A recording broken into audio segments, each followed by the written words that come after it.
At the airport in Washington, D.C., the capital of the United States, President John F. Kennedy and other American officials await the arrival of President Ahidjo of the Federal Republic of Cameroon.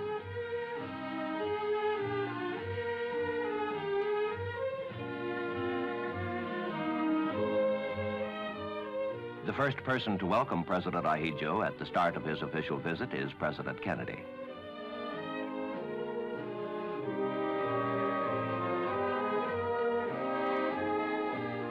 Many other officials and diplomats greet President Ahidjo and his party, including the ambassador to Cameroon, the Honorable Leland Barrows. Accompanying President Ahidjo are Their Excellencies Jean-Faustin Bataillon, Victor Kanga, Tabe Emmanuel Egbe, and other ranking dignitaries.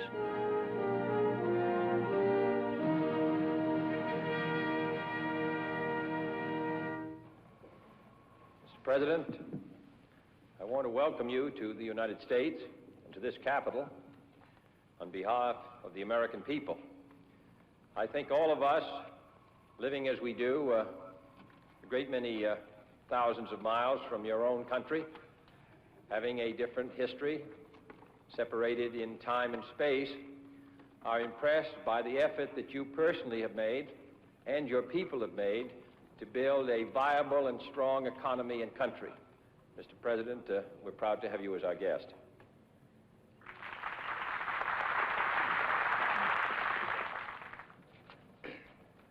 Monsieur le Président, je suis heureux d'avoir pu répondre à l'aimable invitation que vous m'avez adressée et je vous remercie sincèrement pour les paroles que vous Mr. President, I am happy to have been able to respond to the invitation which you addressed to me. And I thank you sincerely for the words which you have just spoken about my country and myself.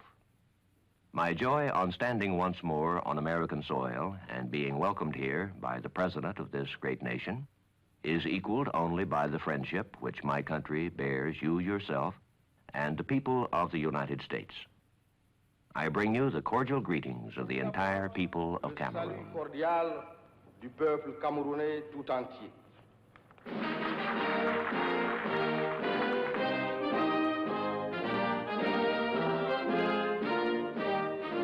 The White House, the United States presidential residence, is the setting for a luncheon in honor of President Ahidjo.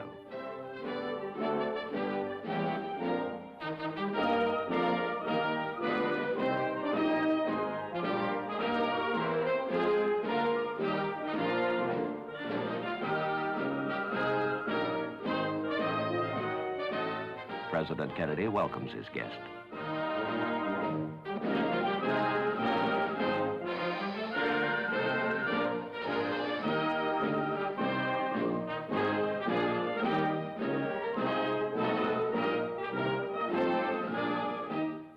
The two leaders and their advisors discuss a number of questions of mutual interest.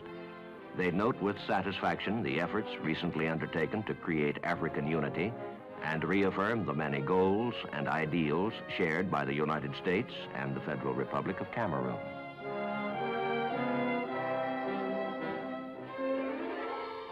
Dusk settles over the American capital as President Ahidjo's first day in Washington draws to a close.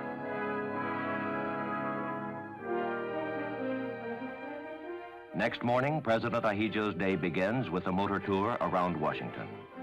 The buildings and monuments are pointed out to the distinguished visitor by Chief of Protocol Angier Bettelduke. The most beautiful and most important is the Capitol, where the lawmaking bodies of the United States government hold their sessions. This monument is a memorial to Abraham Lincoln, the American president remembered for putting an end to slavery. President Ahidjo next visits the Islamic Center and Mosque. The center provides information on Muslim religion and culture. It also serves as a center for the study of Islam in the United States.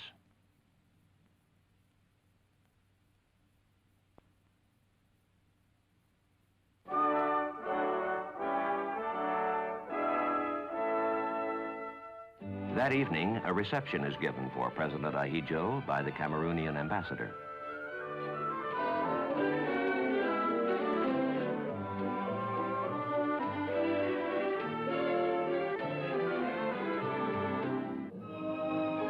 Assistant Secretary of State for African Affairs, G. Menon Williams, and Mrs. Williams arrive to greet President Ahidjo.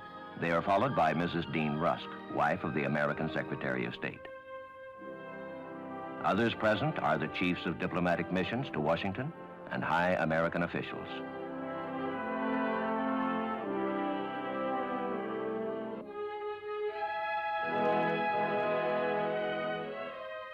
It is President Ahidjo's last night in Washington.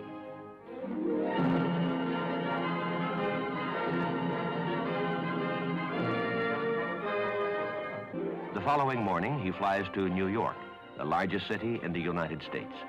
8 million people of every race and religion inhabit this man-made forest of towers and broad avenues.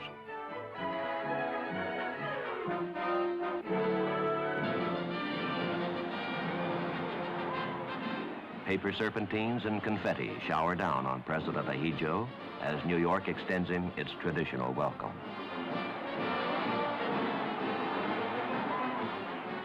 The city's multitude show President Ahidjo the extent and the warmth of America's regard for him and for his country.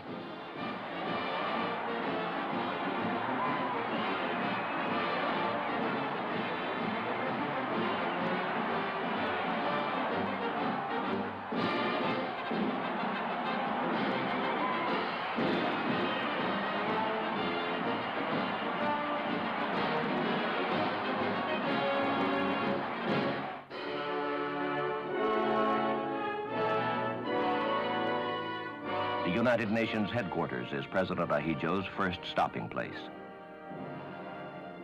There he visits the new Dag Hammarskjöld Library, a memorial to the man who gave his life in the service of the United Nations. His host and guide is Acting Secretary General U Thant of Burma.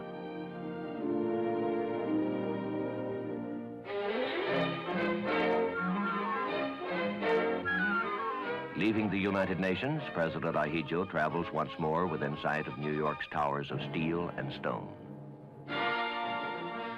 His destination is Long Island University. There he receives an honorary degree of Doctor of Laws. After the ceremony, he observes that in this age, knowledge and understanding are indispensable to everyone.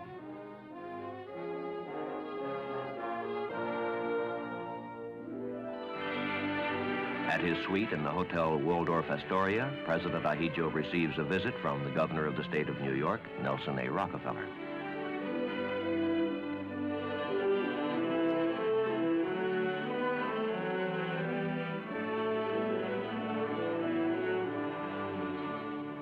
A second person of note arrives at the president's suite.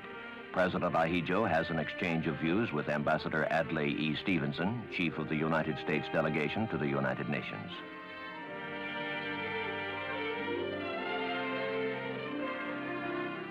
A reception is given in honor of the visitor by New York's mayor, Robert F. Wagner, and Mrs. Wagner.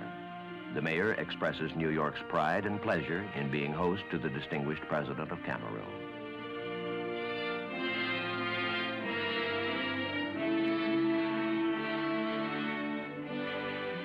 The culminating honor paid to President Ahidjo is the presentation of the gold medal of the city of New York.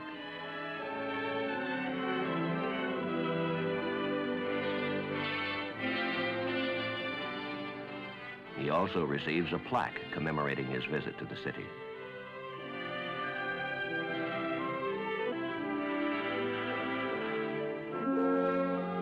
As the last day of his visit to the United States comes to an end, President Ahidjo prepares to return to his own country. He takes with him the knowledge that between the United States and his homeland, there exist bonds of friendship and of common ideals, and that through his visit, those bonds have been strengthened.